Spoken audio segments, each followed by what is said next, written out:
Jacksonville. A child was born who couldn't sit still. 86 years later with no regret. You know that man can't sit still yet. The Great Depression couldn't get him down. He worked for his dad's store in town, collecting money in small amounts for poor whites and blacks in their furniture accounts. Stetson Kennedy wants us all to be free. Stetson Kennedy wants us all to be free.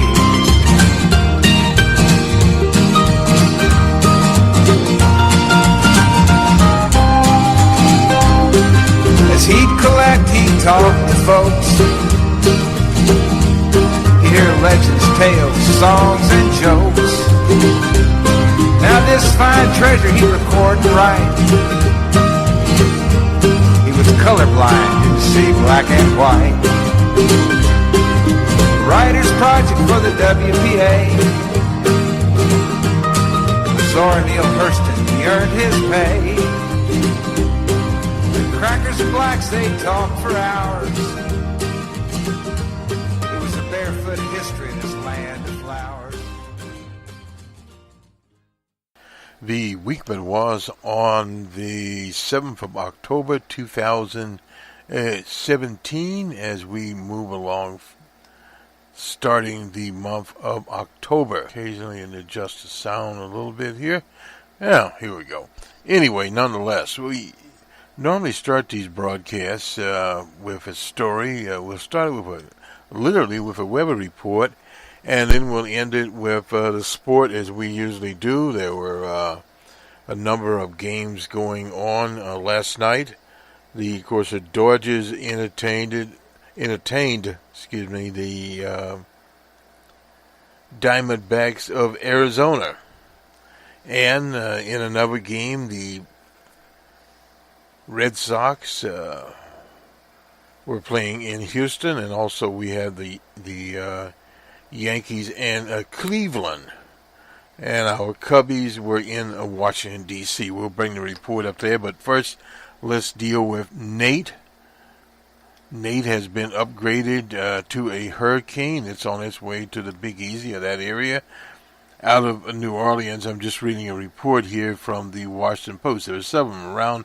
Upgrade to hurricane late on Friday as the central Gulf Coast braces for its landfall early Saturday evening at updated about 1:30 a.m. It's about 4 now anyway. Reported that Nate had sustained winds of 80 miles an hour and was gaining force as it hurled towards the Gulf. The Air Force Reserve Hunter aircraft had penetrated the center there and reported hurricane force winds.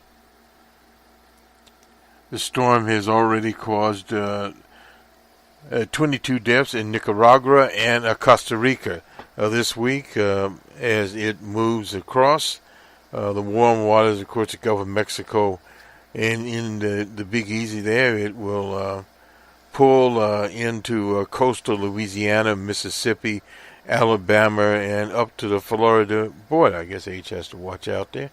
It won't get hurt. But anyway, nonetheless, with the storm surge in effect from Morgan City, Louisiana, west of New Orleans to Walton County, Florida, rain bands are likely to strike the coast as early as Saturday afternoon. In the Crescent City, of course, memories of 2005, that was Katrina. The mayor there, Mitch Landrieu, sounded upbeat. They'll start a curfew in the Big Easy on Saturday at about 7 p.m. and lasting until Sunday morning. So they are preparing there. They have given out sandbags to residents. It's old, it's tired, it's like your grandmother's car, but it got 400,000 miles on it. Anyway, the pumping system in the city of New Orleans is as old as Calvin Coolidge. Well, that's pretty old. Calvin Coolidge has been around for a very long time. 350 guardsmen on the ground, guard types, members of the guard, I should say. The city is providing 17,000 sandbags, so they'll have sandbags ready. There's a picture there showing the residents picking up sandbags. Sunny skies Friday. The Big Easy didn't appear to be in a state of alarm, no doubt about that. They have seen it before. The forecast includes significant change in storm growth. A hurricane, even a Category 3, with sustained winds of 129 or 30 miles an hour. It extends from Grand Island, Louisiana, and is due south of New Orleans to the Alabama-Florida border. So that is the climatic report. We reported first as DJ Trump lamented down in Puerto Rico that they were knocking holes in his budget period. He has to address that. But nonetheless, Tesla to the rescue, at least in Puerto Rico. This story here is a very interesting story. We thought we were going to get rehabilitation. Ended up in a chicken plant. This is from Reveal, All Work and No Pay. A story of so-called rehabilitation programs. They have what they call drug emergence programs, where they will place people in treatment programs. That's supposedly the whole idea there. And these treatment programs are supposed to meet certain types of requirements. But not necessarily. A story of an Oklahoma man here, Brad McGehee. Judge sentenced him to was 23, been making it big in the rodeo business, maybe in a reality TV story. He had a 1.5 grade average, barely graduated from high school, 2 kids, and mounting child support debts. Then he got busted for buying a stolen horse trailer, of all things, fell behind on his court fines, and blew off his probation officer. They called him in somewhere in rural Oklahoma. This was in 2001. There was an organization there. This is typical of these kinds of scoundrels. The Christian Alcoholics and Addicts in Recovery. People called it the Chicken Farm. It was a retreat in rural Oklahoma. People were ordered there by the courts. And aside from the daily cans of Dr. Pepper, McGee wasn't addicted to anything. He knew that. But the chicken farm sounded better than going to prison. So he opted for the chicken farm. We'll have to put a picture of the chicken farm there. Across the country, judges increasingly are sending defendants to rehab instead of to prison. So it's become basically a right-wing racket. No doubt coming off of some of these religious-oriented programs like the AA and various other charlatans out there. But the benefits of these programs span the country, from Fortune 500 companies to factories and local business. Defendants work at the Coca-Cola bottling plant in Oklahoma, a construction firm in Alabama, a nursing home in North Carolina. But the chicken thing is the most notorious because it has the most types of injuries, this so-called Christian rehab operation. Most of the full-time work at some place called Simon's Foods, with an annual revenue not to be frowned upon of $1.4 billion.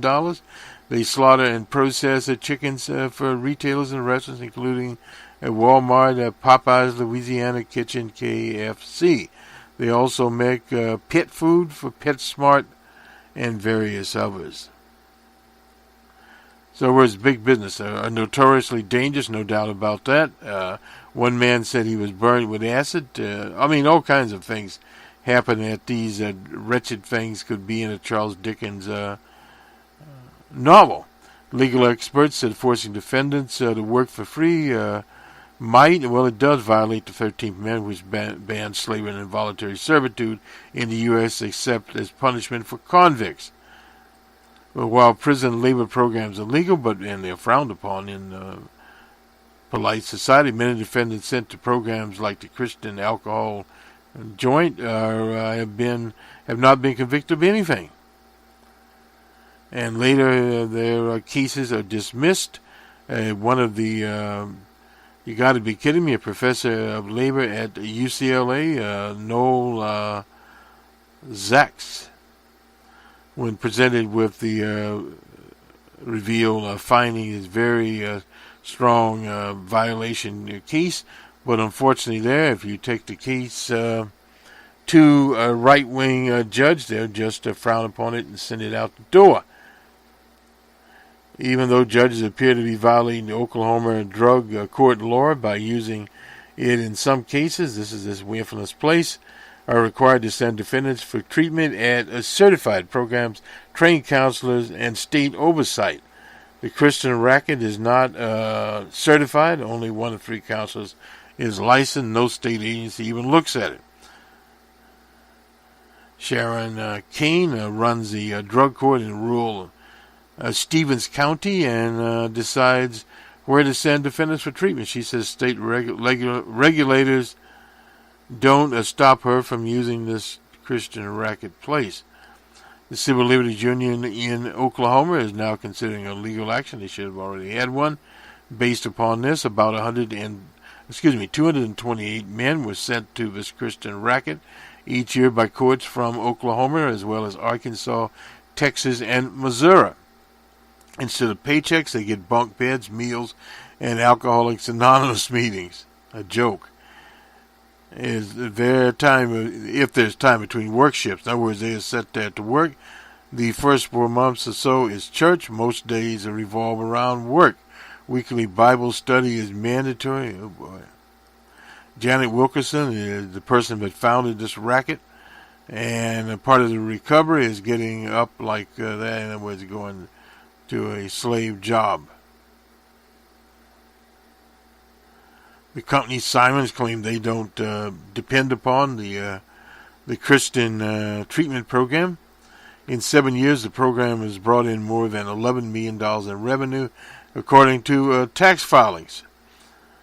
They came up with a hell of an idea. That's from Parker Grandstaff, who graduated earlier this year. They are making a killing off of us, and no doubt they are. And this Wilkinson character had a problem as Vice President of Human Resources for Peterson Farm. She was having trouble finding workers for the overnight shift. The pay was low and never seemed to be enough workers. Then a convicted meth dealer named Raymond Jones walked into her office in 2003 with a story and proposed, according to a newspaper story at the time, after finding Jesus, he said he'd overcome his addictions and asked Wilkinson to give him a chance hire his men. They were cheap, he promised, and they could work all hours. They would just could fund his recovery program. So thus, old Jones got a win-win situation for everyone, and the chicken plant needed workers, and Jones' program was bringing in revenue of more than $2 million. So Jones found a place. In fact, Simon Food and other poultry companies, Wilson enlisted her assistant and another poultry executive and brought Jones along for $250,000 a year as a consultant. She pitched the idea to her bosses. The companies wouldn't have to pay workman comp, payroll taxes, or even medical care. I guess they had faith healing there. Simon signed on, and then, Crystal Lake Farms and Tyson did too. Jones agreed to introduce Wilson and her business partners to court officials, but his reputation was deteriorating. Plant supervisor said Wilson sometimes showed up high, so I guess his born-again status has to be redone. Vowed to make her program better, she and her partners hired away one of Jones's top managers and used the men from his program to build their first dormitory, where it's freeloaders. By 2010, hundreds of men poured in there. So did the money. She was the CEO. Her husband Don was the vice president, drawing a combined salary of only $168,000 a year, nearly 4 times the income in that impoverished area. So that's kind of the story of this place and how they were able to get around things, build the facilities, hire these people out willy-nilly, and Bible verses and posters all around the place in the dormitories. People are sleeping in bunk beds. We put this incidentally on Facebook and the Twitter feed. Working 40 hours as a slave camp, been all American slave. He said this is, let's see, Lowell. He's the vice president, program manager there. Well, they worked more than 40 hours. They went to basic training anyway. This is just, it gets more ridiculous as we go along there. People hurt. People trying to collect a workman comp from this company that's out in a rural area. And this puts the state of Minnesota on notice. Gaffney went straight from car to the Marshall County jail cell because he failed to complete the program. He violated the rules of his probation. Judge sentenced him to a year in state prison. He was released after 2 months due to prison overcrowding. In other words, he was not a threat to anybody. Now, 3 years after the accident, well, he's a guy that got his hand cut in a machine, caught in a machine, I should say, and he's trying to get in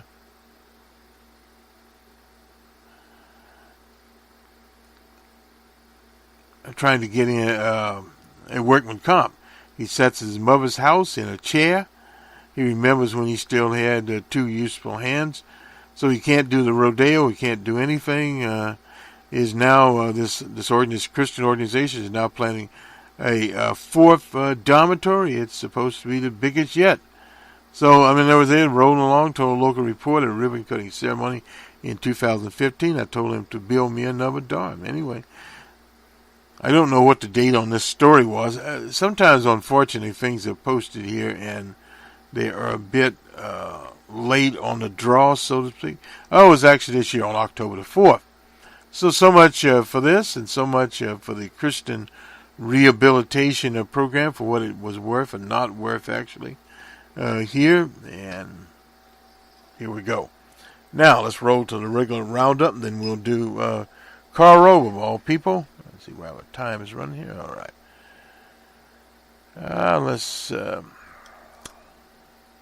DJ Trump is now in Virginia's governor's race. That's Ed Gillespie, an old hand, as they call it, at Republican politics.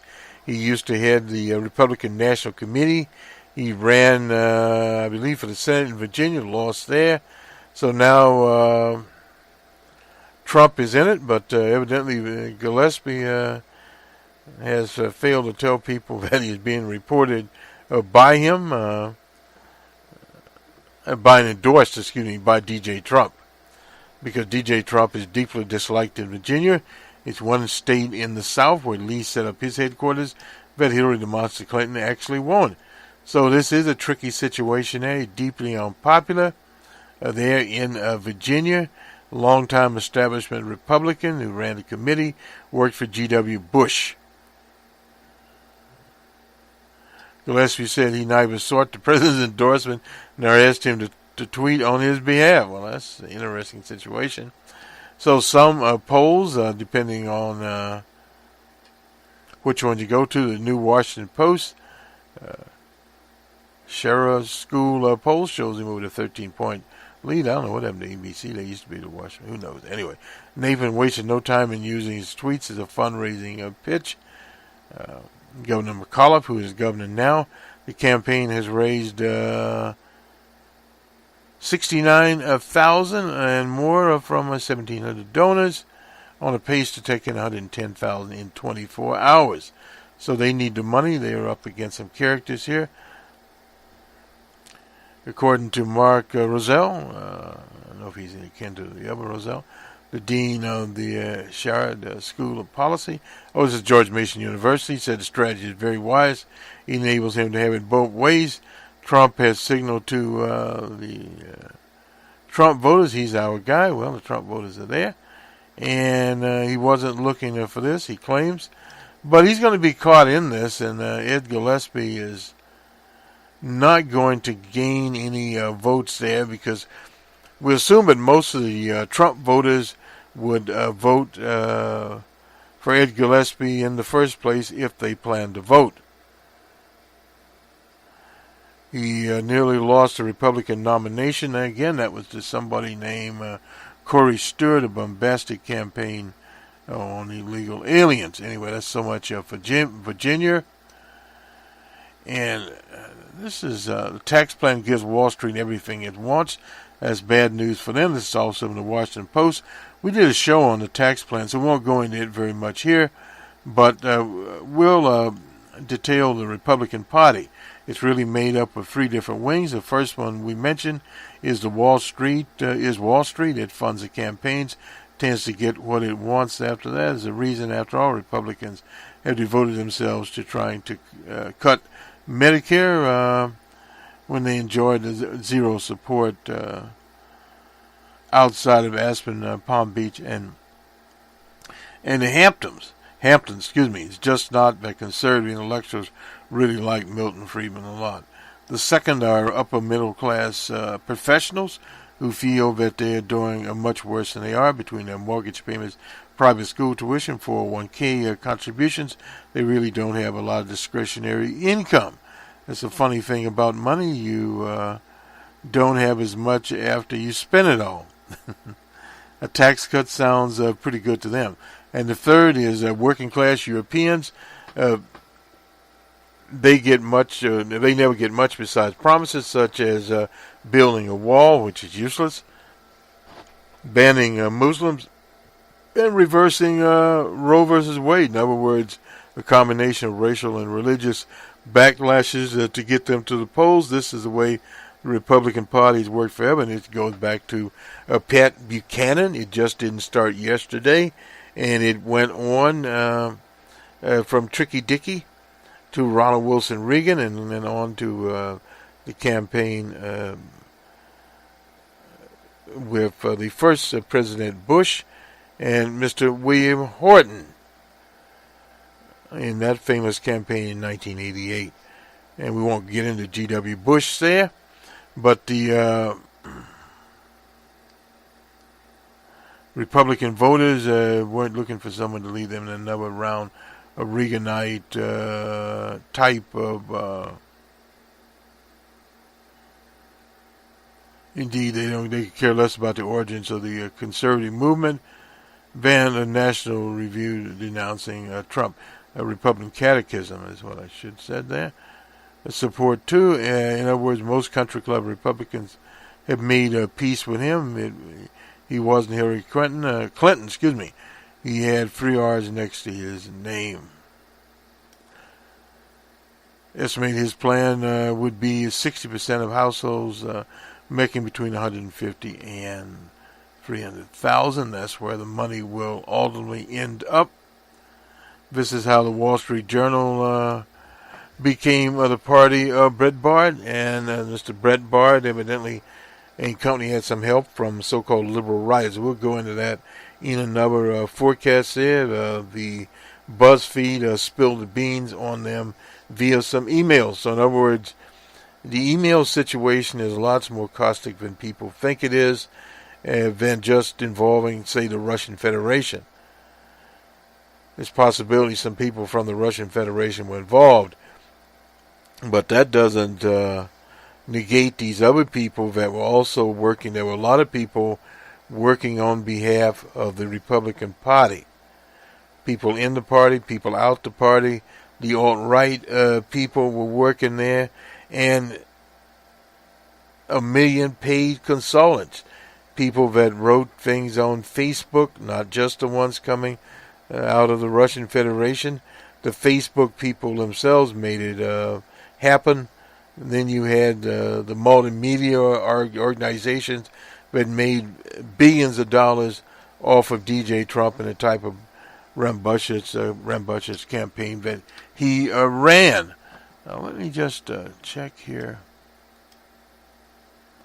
Okay, I guess we'll get Tesla later, but nonetheless, Tesla has their Model 3 sedan and an idea of solar generation that Mr. Elon Musk has in some islands already, and he thinks that he can deliver that type. This is a solar operation to Puerto Rico. We'll have more on that a little later. Let's go to Uncle Carl Rove. Here, tax reform isn't a popularity contest. He's writing in the Wall Street Journal on the 5th.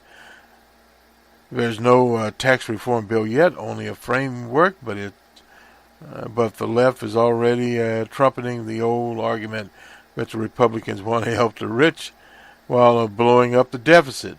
Deja vu all over again, he calls it. We heard this from the Democrats since the fight over the Reagan tax cuts. Much different time in the 80s. The initial jostling has concerned dynamic scoring, how much lost tax revenue from the lowest rates. Democrats say the plan will bring in little or no additional revenue. Kevin Brady, he's the chair of the House and Ways and Means Committee, has a sense of humor. Democrats are kind of selective about dynamic scoring. According to him, explained that Democrats are allowing dreamers to remain in the U.S.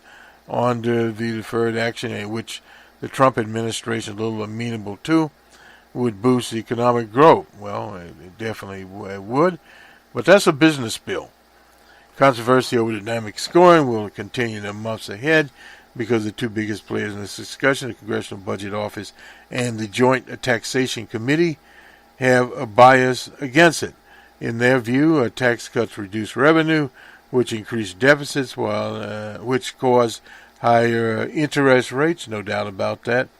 That crowds out private industry and leads to slower growth, which results in even more lost tax revenue. Well, that's sort of neutral. We'll get to that later. The Tax Foundation has a more expansive view, believing that there's enough global savings that some amount of deficit would drive up interest rates, therefore slow growth. Some tax cuts the foundation recognizes generates higher economic growth. This is back to the old bucket theory. We'll talk about that more on Numbers Man, which will appear this weekend. I won't spend much time on that. The challenge facing Republicans in this debate is what the Tax Foundation president Hodges calls the paradox of tax reform. This is a popular item. Middle-class taxpayers cuts, a bigger child credit, and increase standard deduction tend not to add as much as growth. The provision that juices the economy are more arcane items like lowering the corporate tax rate. They're already relatively low and doubling and ending the double taxation on American foreign profits. You can understand Uncle Carl here is going to the corporations. He's not going the other direction. A poll by Morning Consult shows 48% of voters support the tax cuts, compared with 74% who do not. Still, Republicans make a mistake if they are more concerned about the popularity of individual provisions than about their power to improve growth. Going into the 2018 election, which they'll be beaten to hell and back again, they need a strong economy, more jobs. Definitely, the economy really is the key to DJ Trump. Found that 36 of Americans have a positive view of the Republican Party. That was on December 10th, while 44% have a positive view of the Democratic. Yet 44% said the Republicans do a better job of keeping the U.S. prosperous. Republicans can build on that trend by not only the economic case for tax reform, the moral case. It's got to be just crazy. This should be limited to how much Washington takes from America. Money is lawfully earned and belongs to the people who made it. This has been the old Republican argument forever about the people that made the money, quote unquote. Anyway, let's do the sports, and this will end this. The weekend was on the 7th of October 2017 from WBRN Radio in Boston. And we'll just quickly give these scores. And the playoffs will continue on a Saturday as we keep rolling along here. And we'll be back, of course, on Monday with the Monday morning quarterback. The Red Sox were in Houston, Astros 8-2. In 13, the first extra inning game of the playoffs. the Yankees were in Cleveland. And it was a wild game. It finally ended up with Cleveland 9-8. The Yankees had 11 hits, 3 errors, and Cleveland 9 hits and 2 errors. Matanzas was the loser. Susan Warren said he is the best pitcher that they have. And then the Cubs were in Washington. Cubs 3-0. Mr. Strasburg was the loser. Mr. Kendrick was the winner. Mr. Davis got the save. The Cubs had 3 runs, 5 hits, and a 1 error. And the Nationals, 2 hits, no runs, and 1 error. And finally, a game we tuned into. The Diamondbacks were in Dodger Stadium. Dodgers 9-4. That really doesn't tell the whole story. The D-backs had 8 hits and 2 errors.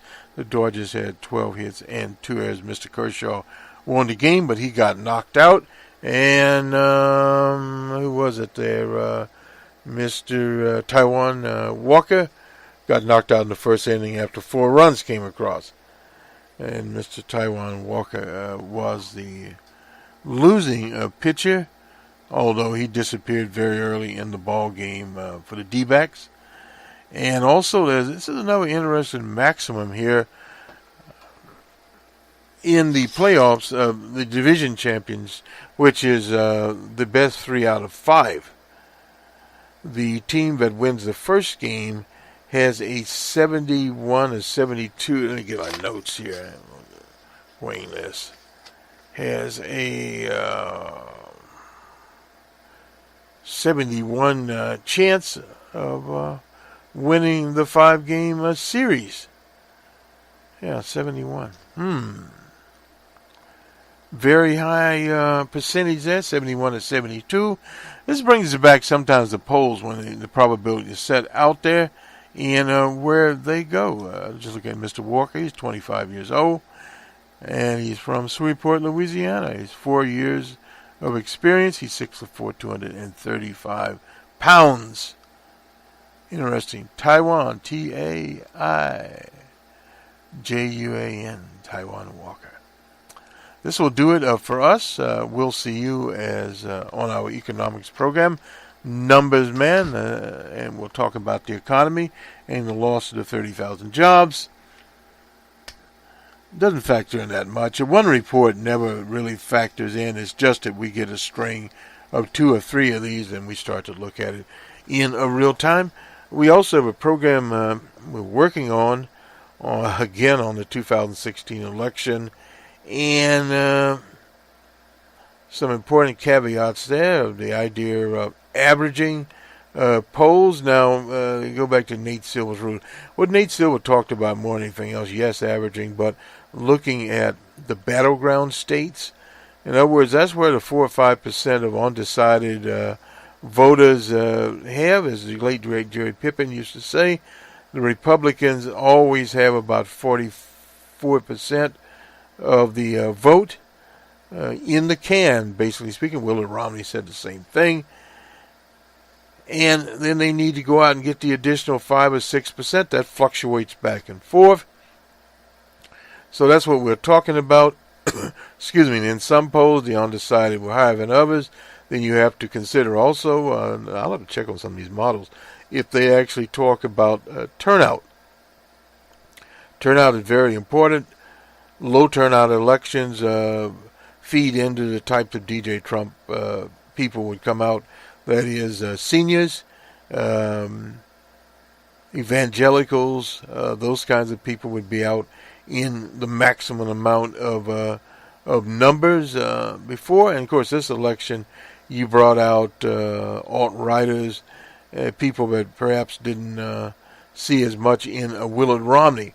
But it was still a very, very close election in places, about 80,000 votes in several states separated. But you have to consider turnout. You also have to consider voter suppression. We'll put that in states like Wisconsin onto Boss Walker. So when you factor in voter suppression and the overall turnout, people that did not bother to vote, not so much people who voted for Jill Stein like we did, but other people, and for various reasons. And as far as the Russian Federation is concerned, well, we don't really have any hard data as to how many people were persuaded by all the tweets they put out, because a lot of people were putting out quote on fake news. But the biggest avenue of fake news was a Twitter feed by none other than DJ Trump himself. Have a good weekend, everyone. We'll talk to you on the Monday Morning Quarterback. I'm not certain we'll have special programming on Sunday, but perhaps we shall, and definitely we'll have an open source report. Good day.